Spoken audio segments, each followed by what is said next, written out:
babies really don't need a lot of stuff. We're told they need a lot of stuff, and we see slash think that they need a lot of stuff, but they really don't need a lot of stuff. Hey guys, welcome back to my channel. My name is Maggie Moreland, and I'm currently 32 weeks pregnant with baby number 1, and we're super excited. We're getting really close to our due date. Not really close, still about 2 months out, but closer than we were, and time is going by so quick, and I feel like there's so much stuff that we have to do, but we're getting there, and I know we'll be prepared, and I know baby will have everything that they need when they're born. So I've been sharing all about my pregnancy and my journey so far, and today I wanted to share 5 things that I did not put on my baby registry and why. Keith and I try to live as intentionally as possible. I wouldn't say that we're necessarily minimalist, but we definitely try not to buy a lot of excess things. We don't like clutter, and we don't really like there being a lot of things everywhere. We try to stay pretty minimal, but like I said, I wouldn't consider us minimalist. We have lots of books. I have a decent amount of clothes. We own more than 1 pair of shoes, but we wanted to carry our idea of intentional and simple living into life with a baby as well. So there were some things that I didn't put on my baby registry, and for a reason, because I wanted what I did put on my baby registry to be intentional and to follow kind of what we value. So yeah, I wanted to share today 5 things that I did not put on my baby registry. The first thing that I did not put on my baby registry is a changing table. So people have said to me and asked me like, hey, you're gonna need a changing table. I don't see one on your registry. Like, what are you gonna do? From what I have researched, a changing table is essentially a piece of furniture, a big piece of furniture, usually has storage in it, but you can put a changing pad on there so that you don't have to bend over and kind of like break your back. That's what they say when you're changing baby. But it is like a big piece of furniture. And we live in kind of like a studio type space. So our living space is all one area. And we have a decent amount of furniture as it is. So I couldn't see us like putting another big piece of furniture in this space right now. I've also heard from other moms who are minimalists say that, they too don't have a changing table and it's fine. You actually end up changing the baby anywhere and everywhere. So like on the couch, on the bed, wherever the baby is where you'll change them. You're not going to necessarily get up and put the baby on the changing table to change them. So I have seen some like alternatives to like a changing table, like a changing setup. So people will have like a basket or like a little rolly cart with all of the necessary supplies to change the baby with. So I kind of resonate with that idea more, of having like a changing pad and just kind of keeping it all where we're going to be most of the time, whether that be in the bedroom, on the couch, something portable that I can take around and kind of change the baby wherever we're going to be. It seems more aligned with how we are as people, as opposed to buying like a big piece of stationary furniture just to change the baby. The second item that I did not put on my baby registry is a bathtub. And this is something that everybody's like, oh, like I haven't seen a bathtub on your registry. Like, what are you gonna do about a bathtub? We didn't always have baby bathtubs. I feel like they're like fairly new kind of thing. A lot of people actually still bathe their babies in their kitchen sinks. So I plan on bathing our baby until they get a little bit bigger in the kitchen sink, and then eventually we would just shower with the baby, but I don't feel that there needs to be an extra piece of plastic something, you know, to put the baby in to bathe them. It just seems a little unnecessary to me. And also it's like, where would you store the baby bathtub when you weren't using it? And I feel like that isn't something I just want laying around or like in the bathroom.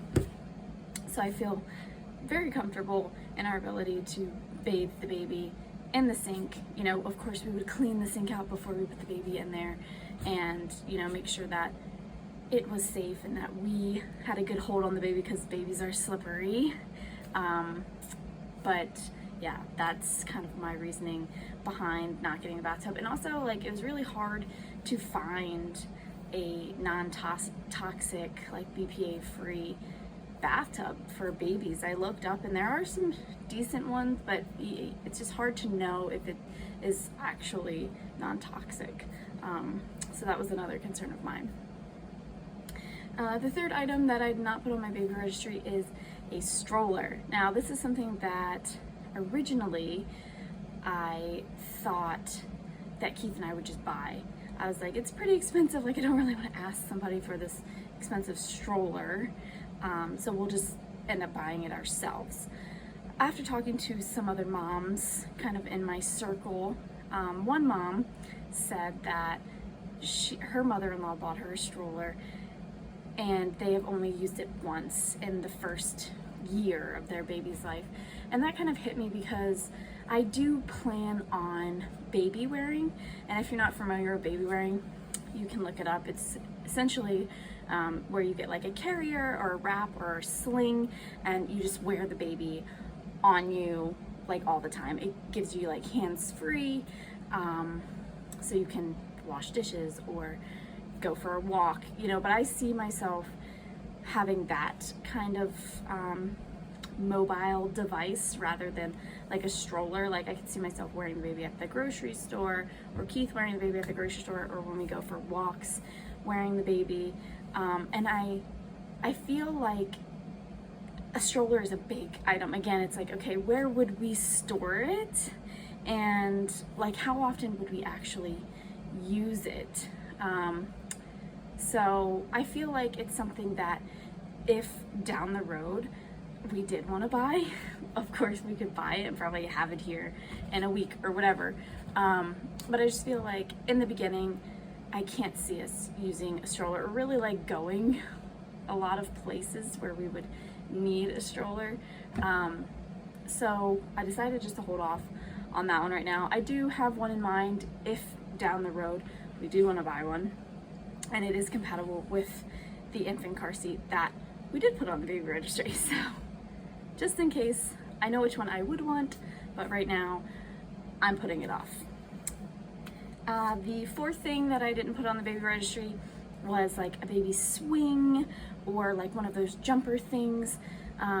So like I said in the beginning of the video, Keith and I, we live really intentionally, and with that, you know, I want the toys and things that my baby has to be very intentional. I don't want them to just be random, noisy, light up plastic items. One, because a lot of baby toys are plastic, which, you know, means that they're not non-toxic because they have BPAs and things like that, which I don't want to expose our child to. But also, like, I don't want them to be in an overstimulating environment, and I feel like a lot of baby toys are extremely overstimulating and quite frankly not necessary.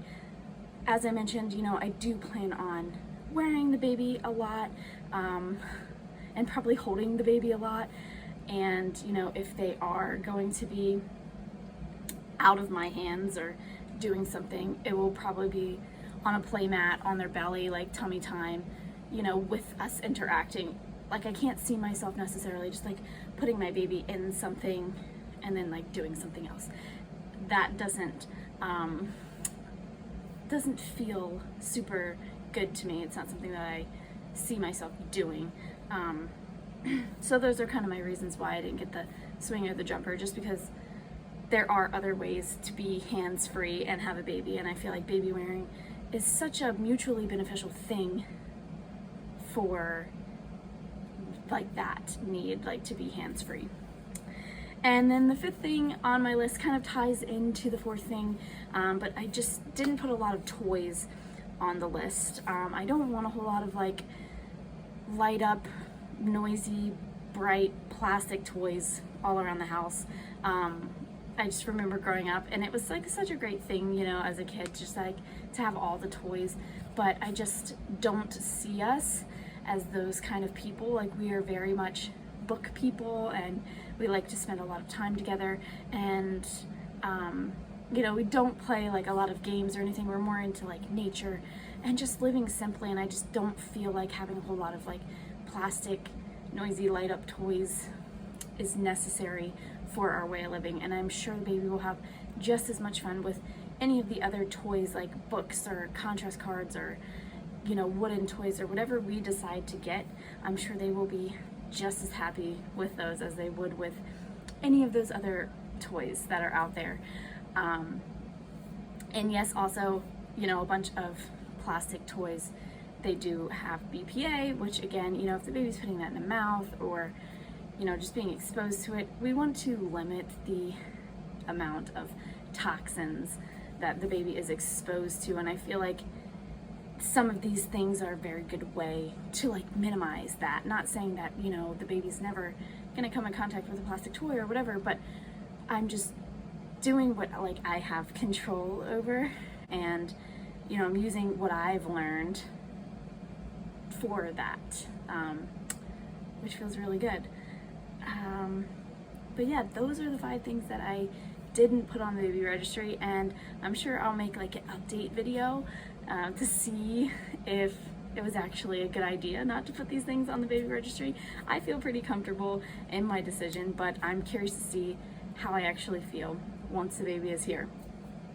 If you liked this video, I would love it if you gave it a thumbs up, and please subscribe to continue following my pregnancy and motherhood journey. Thanks for watching.